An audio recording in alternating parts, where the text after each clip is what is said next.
Bond ল্যান্ডে equation থেকে একটা প্রবলেম নিয়েছি। সিমিলার প্রবলেম ক্যালকাটা ইউনিভার্সিটিতে প্রায় আসে। এটা ক্যালকাটা ইউনিভার্সিটিরই প্রিভিয়াস ইয়ারের কোশ্চেন। দেখো, বন্ড ল্যান্ডে ইকুয়েশনে টোটাল যে ল্যাটিস, ডেল্টা ল্যাটিস, এই ল্যাটিস এনার্জি বা ইউ নট দিয়ে দেখানো হয়, সেটা হয় -1/n, okay, z plus into z minus Magellan constant by radius 4 pi epsilon 1/n, 1 minus 1/n, right? তাহলে দেখো কোশ্চেনে কি ভ্যালু বলে দিয়েছে। কোশ্চেনে গিভেন দেওয়া আছে বন্ড এক্সপোনেনশিয়াল বলেছে 8, তার মানে n এর ভ্যালু হচ্ছে 8। মেডিলান কনস্ট্যান্টের ভ্যালু বলেছে এইটা, তার মানে এর ভ্যালু হচ্ছে 1.748। ঠিক আছে, এবার হলো রেডিয়াস দুখানাকে যোগ করতে হবে, ক্যাটায়ন এবং অ্যানায়ন মিলে। তার টোটাল রেডিয়াসটা হচ্ছে 0.95 প্লাস 1.81।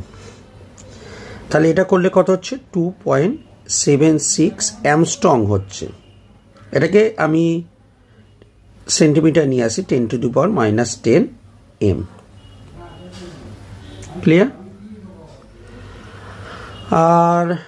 আর কিসের ভ্যালু জানো? আর এপসিলন এর ভ্যালু তো জানাই আছে আমাদের কাছে।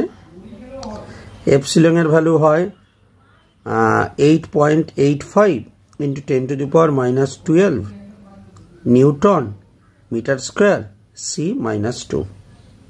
ওকে, তাহলে এখানে পুট করে দিই -1/8 জেড প্লাস, আচ্ছা ক্যাটায়নের চার্জ কত? +1, অ্যানায়নের চার্জ হচ্ছে -1, তাই তো?